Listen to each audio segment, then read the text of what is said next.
Du coup les gars, voilà la Yamaha R7. Du coup on va faire un petit tour du propriétaire. Ce que j'ai changé déjà, c'est les clignotants juste là. Ils sont un peu teintés. C'est des LED dynamiques. Donc je trouve que ça rajoute grave un truc. Et j'aime beaucoup la gueule quand tu la vois comme ça, c'est incroyable. Au début j'avais du mal avec la grosse boule là, au milieu. Et je m'y suis fait. Et j'ai commencé à bien aimer. Et maintenant j'aime bien. Mais au début c'est vrai que j'avais du mal avec ça. Et c'est pour ça que j'hésitais aussi. En fait, esthétiquement, je trouve que c'était son seul défaut. J'ai gardé les rétros d'origine. J'ai essayé des rétros, vous savez, sport, type sport, tout ça. J'ai pris sur un site, je saurais pas vous dire lequel c'est. J'ai pas voulu mettre 150 € dans des rhizomas, tout ça. Donc j'ai pris sur un site, ça allait pas. Et le truc, c'est que j'aime bien le truc d'origine aussi. Donc je me suis dit, bon, je vais attendre. Il me reste plus longtemps avant la passerelle. Il va me rester 1 an et quelques mois. Donc autant attendre. Bon, après, peut-être que je changerai. Mais pour le moment, ça me convient. Je les trouve pas moches. Ensuite, du coup, j'ai mis ça aussi. Ça, c'est des protections guidon, on va dire. À la base, c'est servi dans le MotoGP, dans les courses de moto, tout ça, pour éviter que l'adversaire attrape le frein ou une connerie du genre. Moi, je m'en suis servi pour protéger.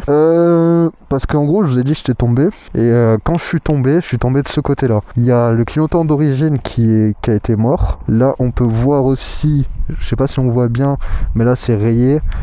J'ai l'embout de guidon d'origine qui est mort. Enfin, mort, c'est un grand mot, il est rayé, quoi. C'est juste pas beau. Et en dessous là, dégage la feuille. Et en dessous là, c'est rayé. Bon, c'est un petit truc de merde, je m'en suis bien sorti. Parce qu'honnêtement, pour la chute que j'ai fait, je pensais que tout le carénage allait être mort. J'ai mis le support de téléphone quadlock, cache réservoir. J'ai mis la Krapovic qui est avec le porte-clés. Il y a le pad de protection, tirure, tout ça. J'ai pas mis sur le côté comme un con et je devrais le faire parce qu'honnêtement, des fois, je la sens un peu. Quand je penche un peu, je la sens glisser, donc que je sois en jean ou en ce que tu veux, je sens ma jambe qui glisse un peu, qui accroche pas bien avec la moto. Ensuite, ce que j'ai rajouté, du coup j'ai rajouté ça, je vous ai dit je posais mes jambes des fois dessus pour protéger. Ça, je les ai achetés sur Amazon, je sais plus combien, je crois une connerie de 50 €. Et honnêtement, la qualité elle est incroyable, c'est super dur, ça a jamais bougé, super simple à monter. Pareil pour les clignotants, je les ai achetés chez Moto Blues, si je dis pas de conneries. Il y en a 4, avant et arrière. Mais arrière, je les avais pas mis, je vous expliquerai pourquoi. Du coup, il y a ça chez Moto Blues, une 50aine d'euros. Ça sur Amazon, une 50aine d'euros. Du coup, ma pièce préférée, la ligne Akrapovic Racing, elle est full tube, donc des kata. J'ai gardé la chicane, parce que même avec la chicane, elle fait un bruit de fou. Je sais pas si vous avez bien entendu dans la vidéo, dans l'essai, tout ça.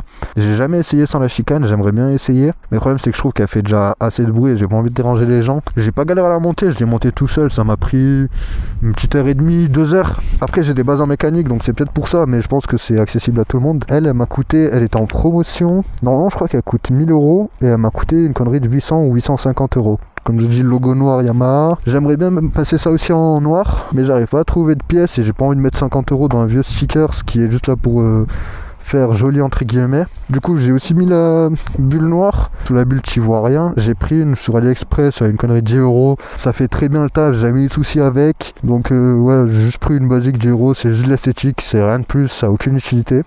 Tout le reste, j'ai rien changé.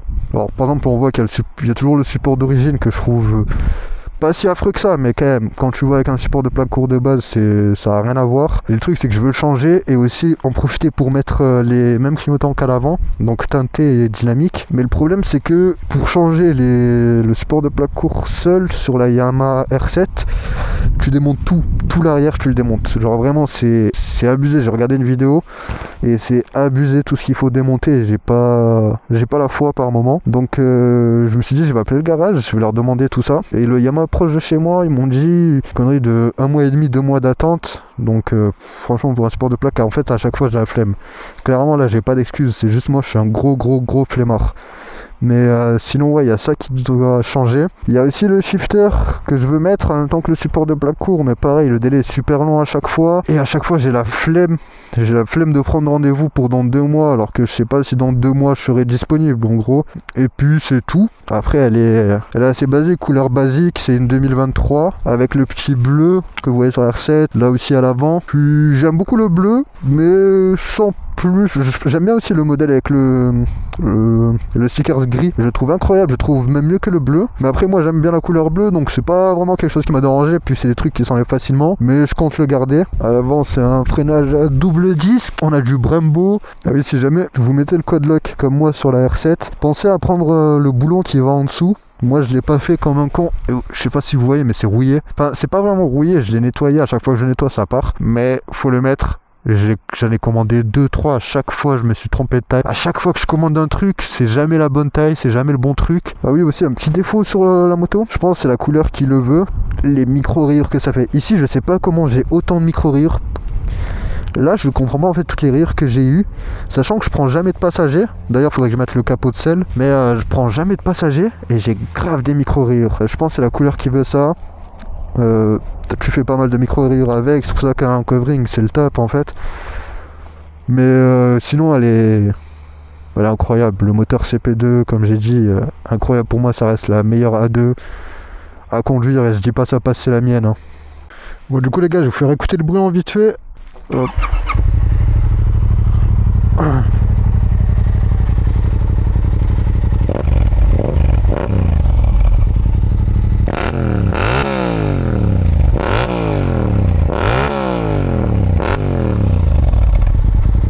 Le bruit il est vraiment exceptionnel, je kiffe. À chaque fois il y a des méchants retours, c'est incroyable. Je kiffe la moto, je kiffe son bruit, il est fou le bruit. C'est vraiment incroyable. Allez on repart. Putain je vais galérer je sens. Oh, allez. Il y a zéro angle de braquage comme je vous ai dit les gars, c'est une mission pour sortir de là. Mais du coup pour faire une mini conclusion, parce que là la vidéo je sens c'est un bordel, j'ai tout expliqué dans le désordre. Bon après c'est un peu représentatif de ma vie, tout un désordre, un bordel pas organisé. Mais en gros j'ai parlé de tout ce que j'avais à parler sauf du prix final. Donc avec tout ce que j'ai rajouté dessus, sans compter ce que je vais rajouter, donc shifter et support de plaque court, la moto elle m'a coûté 10 600 €. Sachant que toute neuve elle coûte 10 000 €. Et vu que je l'ai eu moins cher, j'ai eu à 9 500. Je trouve que je m'en sors vraiment bien. Après je compte pas gagner d'argent dessus à la revente. Je vais la vendre à un prix correct. Une fois que je la vendrai, je verrai combien de bornes elle a. Parce qu'elle a déjà presque 10 000. Donc d'ici un an, ça m'étonnerait pas qu'elle soit vers les 20-25 000. Donc voilà. En tout cas, merci à toi si t'as regardé la vidéo jusqu'à la fin frérot.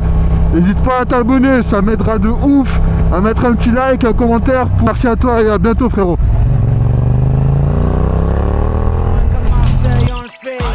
Pour les mecs en bas des blocs on le fait. Pour les frangins enfermés on le fait. La famille, tu as compris. Ma jeunesse passe des nuits à se tuer à PES, à gratter des fesses sur MSN ou MySpace.